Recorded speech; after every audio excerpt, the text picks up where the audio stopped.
Welcome back to the Fantasy Hockey Podcast, Unsustainable Wednesdays. We took a week off to talk about the trade deadline, and now we're back to talk about actual unsustainable stuff. It's pretty exciting, actually. It's been weird not doing it for a while and then coming back. There's a lot of players that it's weird, especially with playoffs being relevant right now. I don't get into, and I think it's the same thing for you, we don't really get into like the unknown players that are just being crazy because quite frankly, a lot of people aren't paying attention to them. I tried to focus more on players that are going to be relevant for your playoffs, like people you might be paying attention to right now, thinking about adding, thinking about potentially adding in the future, just that sort of thing. So it's a little bit of a different lens as opposed to just strictly who is actually unsustainable like crazy, which is what we normally do. Yeah. So I feel like a lot of mine on here are, and they're all different in all different spots, are players that we've mentioned recently that have changed, moved one way or the other. Yeah, it's just guys that we've talked about in the past, we've mentioned briefly, but this time I want to take a little bit of time to just dive a little bit deeper into them. I think this is a cool opportunity to be able to dive into why we like them, why we don't like them. And I think interestingly as well, there's some guys who I have, like, for example, on Sustainably High, that are a little bit unsustainable, but I try to make the case of with 2 weeks left, 3 weeks left, 4 weeks, whatever your week or your league has, that unsustainability you can live with. And so there's varying degrees now of unsustainability. Whereas, week 2 of the season, an unsustainable player, you're like, okay, hold on, I really need to cool your jets. And I don't want to, take this big gamble by dropping a player for someone who's so red hot and it doesn't make any sense. Right now, it's more like, he's red hot. It doesn't make a lot of sense. But you know what? If it continues for even 3 games, that's pretty worth it to me. It's just about whether you have a short leash or not. That's the big question mark because there's just not a lot of time left. So without further ado, let's jump into Unsustainably High and talk about the players that are doing a little bit too good. And the first one here that I want to talk about, which I figure is going to get picked up a ton because it's on Colorado. And again, I think this is a great time as well to make a reminder that just because someone is on a high category or a low category doesn't necessarily mean go grab them immediately, go drop them immediately, that sort of thing. It's really the point of this, and I know I've said this before, maybe some people are just finding us. The whole point of this is to give you some kind of idea on how hard you should hold on to them, how married you should be to these players in either direction, whether you should hold like crazy or be ready to drop, that sort of thing. It's not really a drop now, like we hate this player. It's more just here's some info to help you make a decision. It's pretty much what it is. So again, just a reminder, because we may have people who try to drop these players really quick, and that may not be the smartest thing for you. So my first one is Sam Girard on the Colorado Avalanche, who of course have a ridiculous schedule, so I understand that perspective of him being picked up a little bit. Defenseman 27% owned. The only thing is that over his last 15 games played, he's shooting at 15%, which is a lot higher than his season average so far. On top of that, his IPP and on-ice shooting percentage over the last 7 and 14 days have been high, but when you take a look at the last 30 days, it's actually much more in line. And the reason for that, I think, is that it was actually really low for a while, and now he's been crazy unsustainable over the last 2 weeks, and now we're starting to see it get back to regular numbers. So it was really low. He's kind of pivoting back to just normal. So I would say the points that you're seeing right now don't really make a hell of a lot of sense.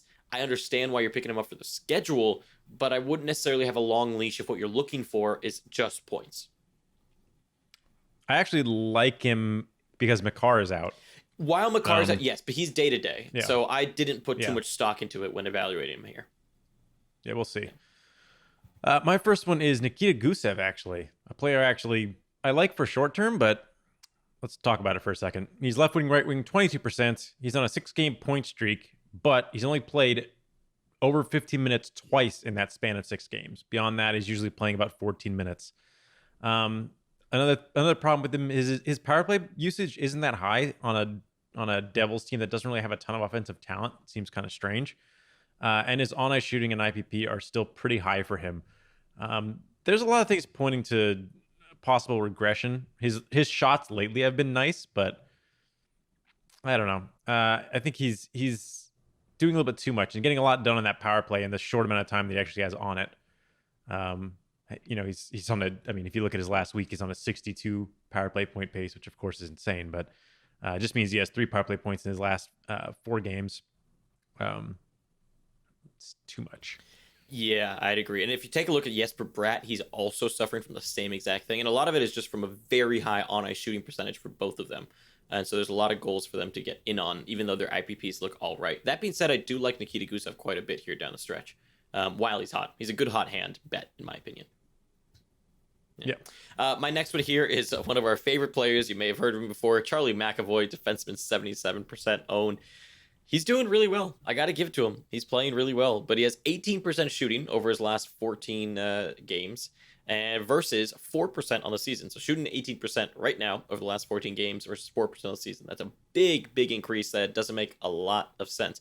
On top of that, over that same time span, he's doubled his IPP on the season, and he has an insane on-ice shooting percentage. So literally everything is unsustainable when it comes to Charlie McAvoy. And so again, this is one of those players that I like, but I would have a really short leash with just because he's benefiting from a lot of luck in every area around him.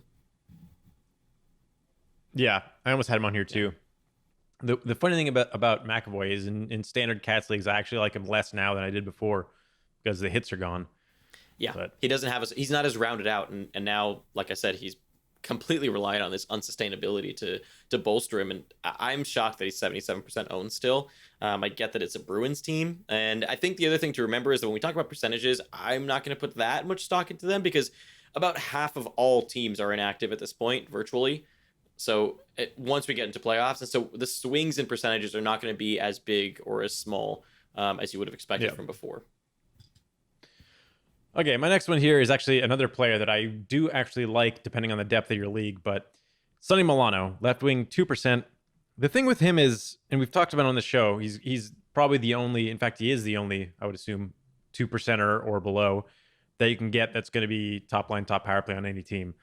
The problem is he only has 2 shots over his first three games, and both of them are goals, which is weird. What I do like is that he played 18 minutes in his last game, which is one of the big reservations I had with him. He's playing very low minutes for a while there. If he's able to keep this minute pace up while having top line, top power play, he's actually in a pretty decent spot. But again, it has to be a really deep league for me to be looking at Milano, especially considering after this week, the Ducks playoff schedule is not very good. Yeah, I mean, I like him in the deepest of leagues, like we said, that low ownership percentage. But aside from that, man, it's tough. And the other guy actually that seems to be maybe stealing his thunder is Danton Heinen, who's been playing really well for the Ducks. He's actually played 18, 20 minutes recently. So that's someone to watch as well. That's really lowly owned and not a lot of people are paying attention to. So it's another guy who could eventually take over Sonny Milano's spot, or maybe already has. I honestly haven't checked too much. I just noticed that this morning when I was looking at guys to pick up. So a little note there on Danton Heinen. My last one here is a guy that Brandon loves. I mean, everyone loves. He must be the pickup of the year, essentially, and that's Kevin Fiala on the Minnesota Wild. Left wing, right wing, 57% owned. 11 goals over his last 30 days versus 4 expected goals for. So forget about shooting percentage. He's outperforming how many goals is he's expected to score by a ton, according to Natural Stat Trick, at least. Everyone uses a little bit of a different measure, but he's outperforming like crazy. On top of that, IPP of 95% over his last 15 games played. 95%. Yeah, he's done everything That's lately. insane. And over that same stretch, on-ice shooting percentage is 14%. Imagine that. That's ridiculous. So Kevin Fiala to me is a guy that you're obviously holding. You're obviously not going to drop. But remember that there's a lot of unsustainability here. So if you're going into, I think one way I like to look at a guy like Kevin Fiala is it's someone who could still get you a lot of points, but the amount could fall off quite a bit. Let's say his goal scoring comes back down to normal, that IPP comes down a little bit. You're seeing a reduction of probably 5 to 10 points over that same stretch. And so if you were counting on a ton of points from Fiala and you went and made peripheral pickups instead, you might be in a little bit of trouble. So sometimes I like to just take guys like Kevin Fiala and think about that in the back of my head and say, okay, you know what? I can't go just solely peripheral because in case Kevin Fiala falls off a little bit, I'm going to be in trouble. So I need someone a little bit more rounded out. Hopefully that makes sense. But that's kind of how I see Fiala right now. Yeah. My last one is Rangers defenseman Adam Fox. Defense 49% owned. He did this earlier in the season where he just got a bunch of points all at once. There's no real reason for him to be getting a ton of points right now. He's got a high shooting percentage going on. He's got very little power play time. it's kind of a familiar story with him, kind of similar to almost exactly the same as what happened last time. His IPP is way up compared to normal. His on-ice shooting is up. Everything that could be unsustainable for him right now is unsustainable. So all this is going to go back to normal. I don't even understand why he's anywhere near 50% owned, considering the stretch of irrelevancy he went through. And he's going to go back to almost certainly. So don't hold Adam Fox. Yeah, we had him on drop candidates a few weeks ago. Then he kind of went off. The minutes just aren't there, and he's being used mostly as a defensive player. His defensive performances are actually phenomenal. He's been a great defensive asset for the Rangers right now, and that actually makes me like him even less because you need him for points. So that is your unsustainably high. You have no more there, right? Nope. Okay. Perfect. I'm going to go into unsustainably low then. And my first one is Evgeny Dadonov, left wing, right wing, 72% owned. 6% shooting over the last 17 games played versus a 15% shooting on the season. So he might have been a little bit over indexed on the season, but over these last 17 games, he's been ridiculously low. And so there should be an increase there. On top of that, he's playing a lot of minutes. He's playing up into the 18-20 minutes right now pretty consistently. And he's half of his normal on-ice shooting percentage. He's down like the sixes. That's really low for Evgeny Dadonov, given the team he's playing with. And we're seeing Barkov be affected. Hubert has also not been his normal self. There's been a lot of depth scoring going on for the Florida Panthers, and it's been really, really weird. But Evgeny Dadonov is one of those guys that's extremely unsustainably low, in my opinion, and has that upside because of the minutes and power play deployment. But I understand how he's frustrating. Yep. My first one is Andre Palat over on the Lightning. Left wing, 45%.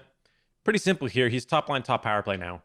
So he's got all the deployment he could possibly want. With Stamkos out for the season, it's going to be tough for anybody to take that spot from him. The only one I really could see it being possible would be if they want to play Killorn on the left. But we've seen him be fine on that top line before, but he rarely has gotten the combination of both top line and top power play. So it'll be fun to see what he does with that.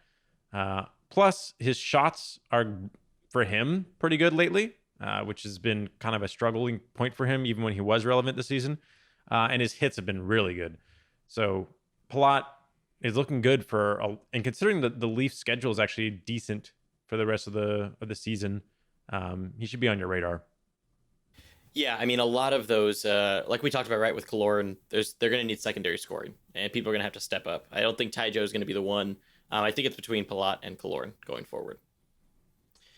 And my next one here is going to be Boone Jenner of the Columbus Blue Jackets. I know the Blue Jackets don't have the hottest of schedules going forward, but at center left wing, 29% owned. He's not that unsustainably low, but it's enough, I think, that it matters given his peripherals. Like, his peripherals are insane. He's shooting he's on a pace of over 300 shots at the moment over all his last 7 days, his last 14 days, or his last 30 days. His hits pace is doing a lot better. His blocks pace is up. His face-off win pace is fantastic. So if you're in one of those peripheral leagues that counts a lot of different cats, he fills a lot of holes going forward. And he's not bad for points either, just because there's so many injuries. He's playing a lot of minutes. Now, will this stick when people are healthy? Potentially not. But a lot of the guys that Columbus has out are long-term injuries. And so they've got to rely on guys like Nick Foligno and Boone Jenner to step up. And Boone Jenner, to his credit, has stepped up quite a bit recently. But again, he's more of like a 40 to 50 point guy. And I think he should be doing better, but just not by a ton. Yeah, he's always going to be a peripheral first type player. All right, my next one here is Jason Zucker, left wing, right wing, 56%. He's basically been playing where we expect him to be playing, as like a 55 to 60 point player, despite the fact that he had 2 goals in his last game. But his situation has changed, or at least it appears to have changed, with him practicing on top power play. That is a significant difference maker for him. If I saw him as a 55-point guy before being power play 1, after power play 1, I see him as more of a 70-point guy, maybe even higher. I really do like pace, not that he'll get there or whatever, but it does make a significant difference to be, especially on a top power play that's as strong as Pittsburgh's. So I think that he could be at 56%. He's not going to be available in a ton of leagues, but about half. So if he's available, he's one of my favorites now if he's going to keep that top power play. Yeah, definitely. I mean, it makes me very sad that I just spent all my FAB money on Brian Rust like a game before he gets dropped from top power play. I'm pretty happy about that personally. Yeah. Wonder why, Figures. but just a little happy. My next one here is going to be from the Buffalo Sabres. Sam Reinhart, center right wing, 56% owned, actually who you picked up in lieu of the Stamkos injury in our main league. Now, his production on the power play has dipped a lot, and part of that, I think, is the injuries to Olofsson and the inconsistencies there. On top of that, Dahlin has not been playing very well, and when you have guys like Dahlin not playing well, and you don't have Olofsson playing well, he's obviously been injured, then you're just not going to do as much. And he's been relying quite a bit on the power play this year, as a lot of Buffalo has. On top of that, his IPP and on-ice shooting percentage have dipped quite a bit.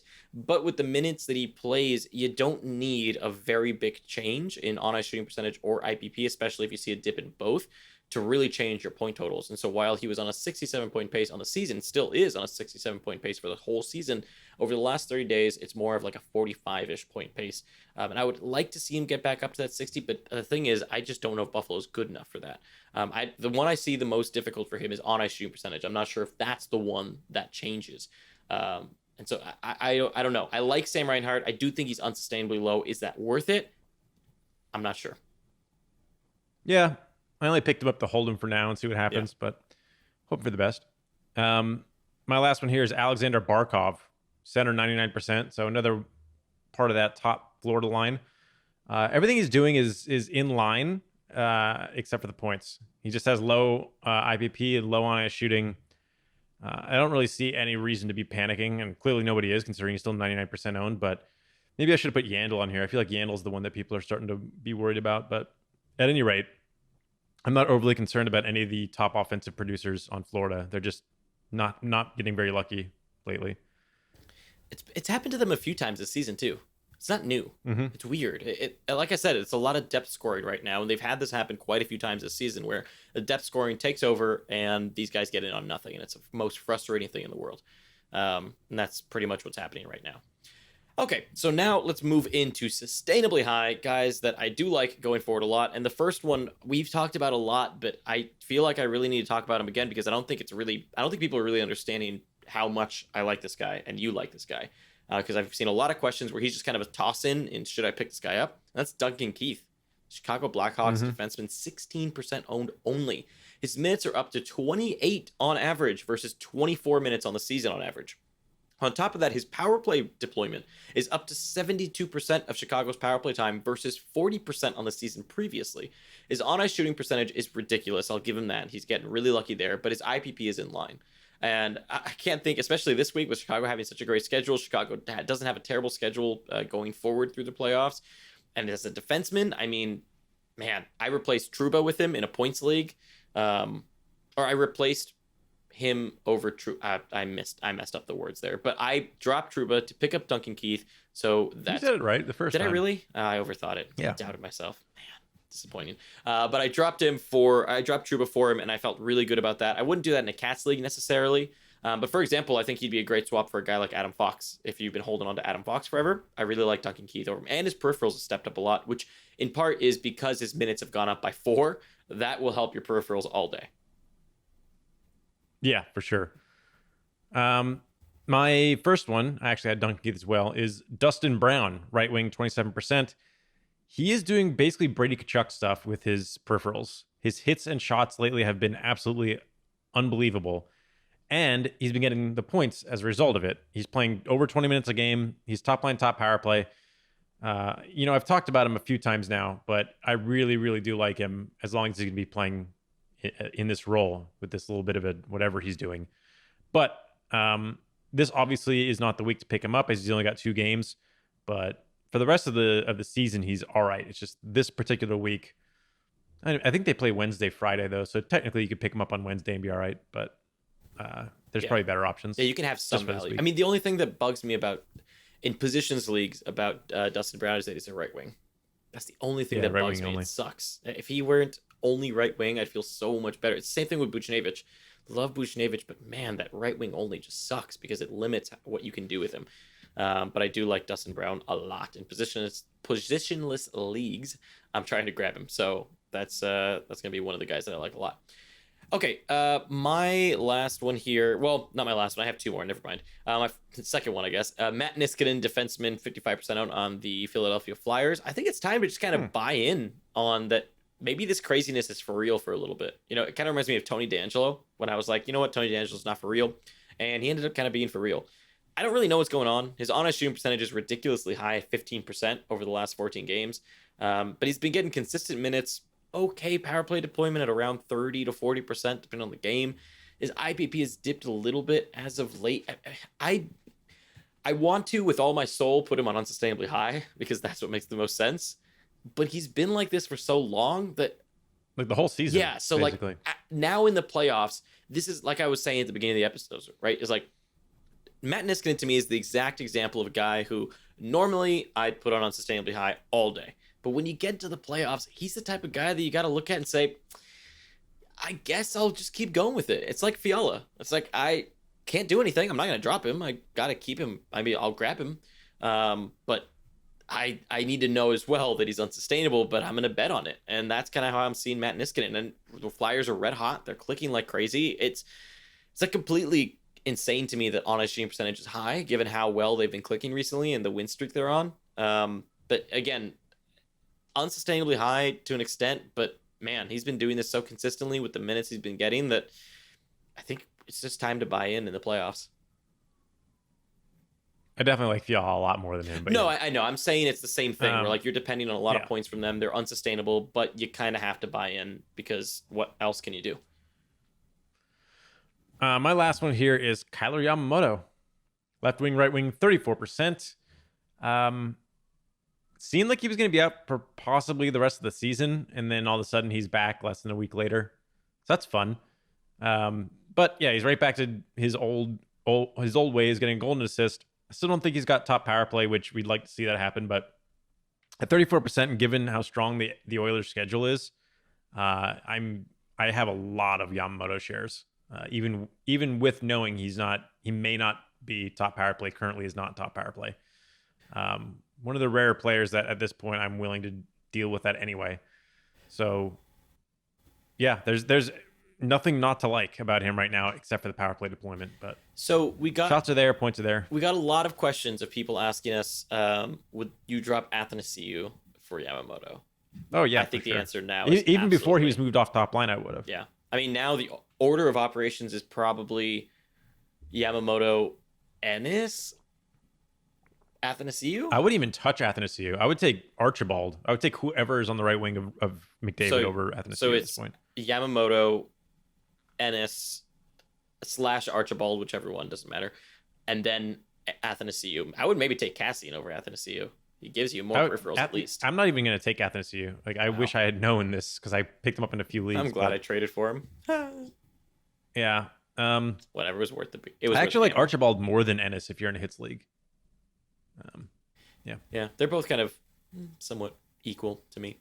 But okay, let's take a look at the next one here, which is my last one, and that is going to be Logan Couture on the San Jose Sharks. I like what he's doing. I'd rather have him over like a Trocheck type. Not super high on him, but the Sharks have no other options. That's the truth. That's why I like him so much, is because there's nobody else on the Sharks that can do what Logan Couture does. So granted, his shooting percentage is high recently, but it's a small sample size as well. So I'm willing to kind of buy in a little bit more there. So I like what he's doing. He's a good kind of option. I've seen him available in a lot of leagues. The leagues that you'd think wouldn't, get people who have reached out to us saying, oh, should I pick up Logan Couture? And they've always had really good questions. They've been in competitive leagues. And I'm shocked that he's still available. So that's why I'm putting him on here. Is I like what he's doing. He's a decent center gamble. And the Sharks have been playing a lot better as of late. They have some fight in them. Yep. I'm out. So okay, so on to Sustainably Low. Yeah. Should we start with the elephant in the room? You can take him. I know who you're going to talk about. Yeah, it's Pekka Rinne. Yep. We wrote this before. I wrote this when in the middle of the Nashville Edmonton game. Same. I said currently getting roughed up by Edmonton when he had given up 3 goals. He wound up giving up 8 goals. Yeah. 5 more in the third. And getting yanked still. But why leave him in for 8? Oh my God, that's brutal. Just take him out after 4. This is, whatever. I think this Well, maybe is, not 4 because they were close. It was 3-3. this is But past sustainably low. This is nail in the coffin, I feel like. yeah, considering how well Saros has been playing, like forget it. There's Yeah, no reason to hold no. on to Rene. Saros I get that the lights out. Saros Rene handcuff seemed like a good idea at the beginning of the season, but we've gone past that, haven't we? I did that in one league. Yeah, That was fun. I'm doing great now. Actually, I think I missed the playoffs in that one. you probably did. I probably did. Okay, so yeah, I had Pecorino as well, and you know what? I'm gonna stick here with a Nashville Predator and Victor Arvidsson. He's actually being picked up a lot recently. Left wing, right wing, 47% owned, and I can't for the life of me figure out why. I think it's because he scored a goal, and everyone was like, "Oh my God, Arvidsson scored a goal. Maybe he's back." He's not. His shots are still low. His minutes are down in the 14s. Wildly inconsistent when it comes to points. I just don't see anything worth holding on to there with Victor Arvidsson. There's so many better options at the moment than Victor Arvidsson, and Nashville does not have a lot of off nights going forward. And so a lot of times you're probably benching Victor Arvidsson, or you're deciding whether to play someone over Victor Arvidsson. So at this point, I'd rather take a lot of people over him. Yeah, same. My next player here is Jake DeBrusk, who's still 28% on for some reason. His minutes are down quite a bit. I'm hoping that the people that are holding him are just inactive teams or, missed the playoffs or whatever, but he's gone 10 games now without a point, and he doesn't do anything to merit holding on to him, even though he, has that coveted top power play spot, at least for now. Hole in the stick apparently only worked for a couple of games. It's because it was all gimmicky. It wasn't, Yeah. It's actually, he lost top power play. Charlie Coyle has it now. So even more sustainably low. That's kind of crazy. Yep. That sucks. Yep. That sucks for him. Okay, so my last one here is going to be a guy I think might make some people sad. Maybe not really. I don't think people care. It's Connor Sherry on the Pittsburgh Penguins. Left wing, right wing, 7% owned only, but I'm putting it on here because I think a lot of people are going to pay attention to him. Think about it. Just not worth it. He's not really getting that many minutes. He's barely playing like 13 minutes. That Crosby line hasn't clicked as much, and so I don't think he's worth it right now. I don't think he's worth holding. I don't think he's worth going and grabbing. Just not high on Connor Sherry. Yep. And my last one here is Alex Killorn, actually. Left wing, right wing, 60%. I do like his minutes, but I don't like his lack of power play time. You could, if you have him, you're gambling that he winds up getting better deployment somewhere, because otherwise, I just don't see why he's 60% owned. I feel like there's better options than him in most leagues that if he's going to be that highly owned. Yeah, it's weird. I don't know. There's a lot of guys that are still really highly owned that I just don't really get. I get there's a lot of hype because he was playing so well for a while, Yeah. but it's been a minute since then. I would not hold on to him unless his deployment actually does change. Yeah, I agree. And there you go. That is Unsustainable Wednesdays. Yeah, it's been fun. I don't know how much. I guess we'll probably end up doing Unsustainable Wednesdays for another like 2 weeks before it goes away. Probably. Yeah, some form of it anyway. We might be able to do a shorter Unsustainable where we don't go into details as much and just more be like, we like this player, we don't like this player. We can call it like we can call it something more like who we like, who we don't like. Something like that. I don't know. You can figure something out. Yeah, great name. Great name, right? Very, very original, very creative. I'm at my best tonight. So there you go. Thank you so much for listening. Best of luck in your matchups this week. Pay attention to Sit Start Saturdays and the weekend preview that will be coming out. And other than that, thank you for listening. Catch you next time. Yep. Thanks for listening.